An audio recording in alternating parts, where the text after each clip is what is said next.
두 번째 물음표는 뭡니까? 예, 두 번째 물음표는 대표회담 열리긴 열리나입니다.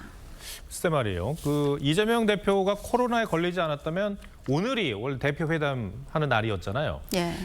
참 많은 국민들이 이제 궁금해 하시는데 열리긴 열리는 겁니까?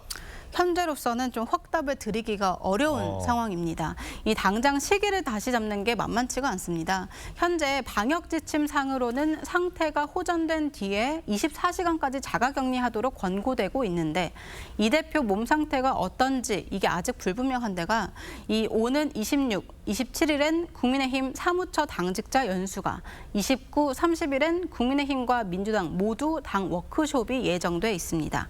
하루 남는 28일 수요일에는 국회 본회의가 잡혀 있습니다. 예, 일정이 빡빡하긴 한데 그래도 두 대표가 의지가 있다면 언제라도 만날 수 있는 거 아닙니까?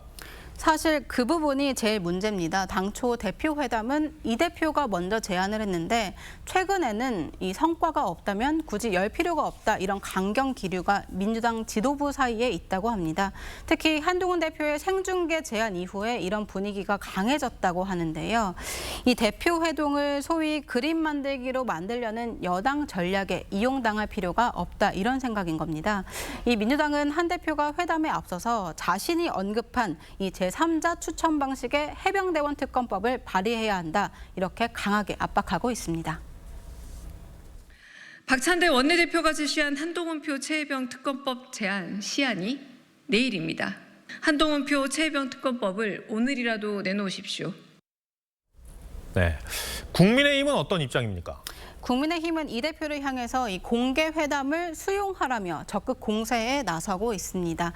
박상수 대변인은 국민을 위한 이야기를 하는 회담인데 굳이 밀실에서 이야기를 나눌 필요가 없다 이런 논평을 냈습니다. 다만 내부적으로는 오프닝 정도는 생중계로 하고 실질적인 내용은 비공개로 돌리는 방식으로 이 탄력적으로 임할 수 있다 이런 분위기도 감지되고 있습니다. 사실 협상 자체가 중요하니까 이거는 뭐 비공개로 하자. 뭐라든지 저는 그 방식에 대해서는 뭐 충분히 근데 이게 왜 탄력적으로 논란이 할수 있잖아요. 되냐?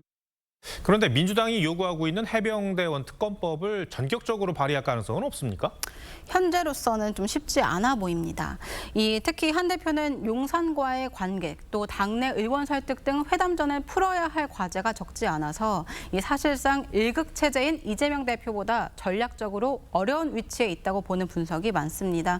또 이 민주당이 강하게 요구하고 있는 25만 원 지원법 역시 실제 집행하는 정부의 의지가 중요한데 어떤 형식으로든 이 현금성 지원에 대한 반대가 여전한 걸로 전해지고 있습니다. 네, 뭐 하나 쉽지가 않네요.